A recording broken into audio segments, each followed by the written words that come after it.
देखो बहन जी, वैसे तो रूप की धनी है आपकी बेटी, मगर दान दहेज के बिना जात बिरादरी में धज्जियां उड़ जाती हैं। मेरे घर में कोई कमी घटी नहीं है, कई बीघा खेती बाड़ी है, लंबा चौड़ा कारोबार है और बड़ा घर बार है। अब ऐसे में आप जो दान दहेज देंगी उसके राज तो आपकी बेटी ही भोगेगी। जी बहन जी, वैसे तो अपनी सीता जैसी बेटी आपको सहज सौंप रही हूँ, इससे बड़ा दहेज और क्या होगा। मगर फिर भी कहिए, क्या मांग है आपकी? ज्यादा कुछ नहीं, बस 5 लाख नकद, एक 4 चक्के की गाड़ी और सोने की चेन अंगूठी खरा सौदा है। जब बारात बड़े गाजे बाजे के साथ आपके द्वार पर आएगी तो पूरा गांव देहात देखता रह जाएगा। गरीब गंगा राजरानी की चिकनी चुपड़ी बातों में उलझकर अपने बेटी को अमीर घर की बहू बनने का ख्वाब बुनने लगती है। तभी आलेख कहता है, माँ एक बार उनकी दुबली दशा तो देखिए, इतनी बड़ी रकम कहाँ से देंगी वो। आलेख की कहा सुनकर राजरानी उसे चिकोटी काट कर कहती है, चुप कर तू, पता नहीं कैसा बैल बुद्धि बेटा है मेरा, बनती बात को बिगाड़ने में लगा रहता है। क्या सोचा आपने बहन जी? मुझे आपकी शर्त स्वीकार है। अच्छा तो इजाजत दीजिए।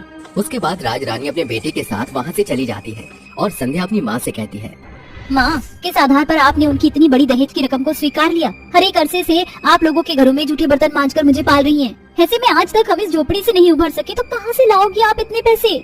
तो उसकी चिंता मत कर संध्या, बस मैं नहीं चाहती कि जो संघर्ष मैंने झेला, जो दुख मैंने देखा, वो मेरी बेटी सहे। अब चाहे मुझ गरीब माँ का बाल बाल भी कर्जे में क्यों ना बिक जाए, मगर तेरी डोली शानो शौकत से उठेगी। संध्या बड़ी ही सफाई से अपनी गरीब माँ की परेशानी में शरीक होने का ढोंग कर रही थी, जबकि असल में वो खुद भी अपनी गरीबी से बाहर निकलने की आस में थी। दिन ढलते गए, जिसके साथ गंगा का टूटा पिसा मन दहेज का दाम बटोरने की चिंता में घुलने लगा, जिस कारण उस गरीब माँ का भूख प्यास का एहसास भी मिटने लगा।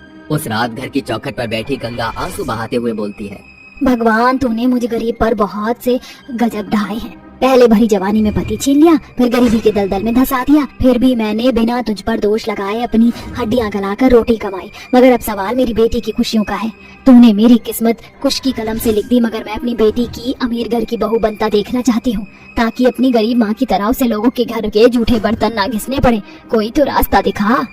अपनी गरीबी को सोचकर गंगा फूट फूट कर रोने लगती है। तभी उसकी नजर अपने घर पर गिर जाती है। अगले दिन वो घर गिरवी रख देती है।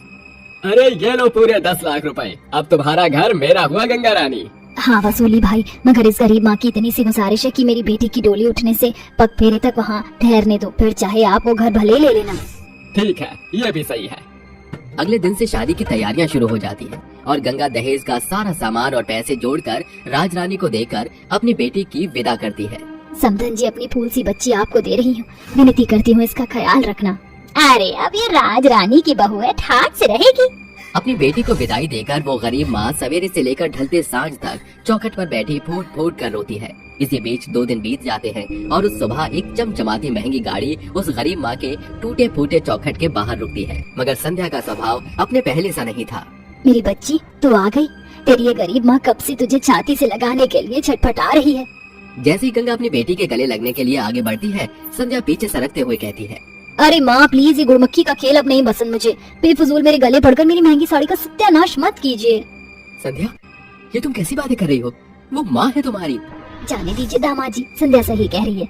अब मेरी बेटी अमीर हो गई, इसलिए शायद भूल बैठी है कि माँ के इसी मैले आंचल के साए में इसका बचपन बीता है। बस कीजिए, वो आपका फर्ज था, कोई बड़ा एहसान नहीं किया आपने मुझ पर। अब तो इस घर में मुझे घुटन हो रही है, अब मुझसे और नहीं रुका जाएगा, चलती हूँ। अपनी अमीर बेटी में आए रूखे बदलाव से उस गरीब माँ का मन टूटकर चकनाचूर हो जाता है। अभी वो इस तकलीफ से उभरी नहीं थी कि वसूली वहाँ आ धमकता है। अरे चलो गंगा रानी, जो कि तुम्हारी बेटी के साथ फेरे और पग फेरे दोनों हो गए, अब तुम भी अपना रास्ता नापो, क्योंकि ये घर अब वसूली का है। इस तरह बेटी को शान और शौकत से भरपूर घर में शादी करने की सजा में उस गरीब माँ को बुढ़ापे में बनवास भोगना पड़ता है, जब एक ही झटके में उसके सिर से छत छिन जाती है, जिस कारण गंगा को दर दर की ठोकरें खानी पड़ती है। वहीं दूसरी ओर संध्या अपनी गरीब माँ के दुख दर्द को भुलाकर अपनी अमीरी के नशे में डूबी होती है। आलेख देखो, फाइनली कल मैंने मेरी सबसे फेवरेट साड़ी खरीद ली, और देखो माँ जी ने मुझे उसकी मैचिंग की ज्वेलरी सेट गिफ्ट किया है। संध्या एक बात पूछूं? हाँ पूछो। क्या पगफेरे के बाद तुमने कभी अपनी माँ को याद किया? कभी वो उन्हें देखने गई? ओह प्लीज आलेख, अब तुम फिर से माँ की ममता का लेक्चर मत झाड़ना, क्योंकि मैंने ना गरीबी को बहुत पास से देखा है। वो मेरी जिंदगी का सबसे खराब लम्हा रहा है, इसलिए मैं वहाँ उन तंग गलियों में नहीं जाना चाहती। जानती हो संध्या, तुम्हें इस अमीर घर में ब्याहने की भरपाई उन्हें क्या कुछ खोकर चुकानी पड़ी है।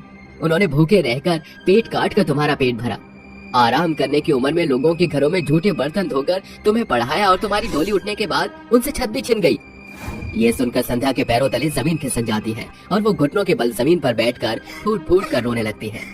माँ ने मेरी खुशियों के लिए अपना सब कुछ लुटा दिया और मैं ये बलिदान देख ही ना सकी। इससे पहले कि बहुत देर हो जाए मुझे माँ को ढूंढना होगा। संध्या सुध बुध खोकर अपनी माँ को खोजने के लिए हर घर का दरवाजा खटखटाती है, मगर कहीं भी उसकी माँ नहीं मिलती। आलेख, मेरी माँ मुझसे रूठ गई है। माँ से कहो ना कि वो अपनी बेटी के साथ लुका छुपी का खेल ना खेले। संध्या, संभालो खुद को, सब कुछ भगवान पर छोड़ दो। अपनी माँ से मिलने की ललक में लाचार हुई अमीर बेटी भूखी प्यासी रहकर अपने हाथों से खाना बनाकर उन्हें भिखारियों में बांटने के लिए मंदिर आती है। हे अम्बे माँ, सुना है पूत कपूत हो जाता है मगर माता को माता नहीं होती। आज ये बेटी तेरे आगे झूली फैलाकर विनती करती है, इस अभागी बदनसीब को मेरी माँ से मिला दे। अरे पता नहीं अम्मा, आज ना कोई बड़ी अमीर दादी अपनी माँ के मिलने की मन्नत से हम भिखारियों को खाना, कपड़ा और पैसा बांट रही है। आप बस इसी सीढ़ी पर जमी रहना और जो खाना पैसा मिले बटोर लेना। अचानक गंगा की नजर सीढ़ियों से खाना बांटती जा रही अपनी अमीर बेटी पर पड़ जाती है, जिसकी आंखों से बहते आंसू चेहरे पर घुल रहे थे। ये देख वो गरीब माँ अपने तन पर ओढ़ी मैली चादर मुंह पर चढ़ा लेती है। तभी संध्या उसे देख लेती है। माँ, भगवान का शुक्र है तुम मुझे मिल गई। कहाँ कहाँ नहीं ढूंढा। बेटी का घर बसाने के लिए माँ का घर छोड़ के अपनी स्वार्थी बेटी को माफ कर दो माँ। घर चलो माँ।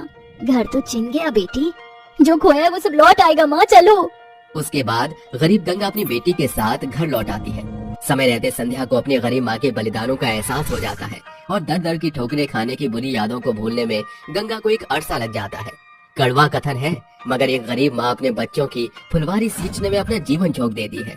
फिर क्यों सयाने होकर वही बच्चे उस माँ के साथ चलने से कतराते और उसके साये से भागने लगते।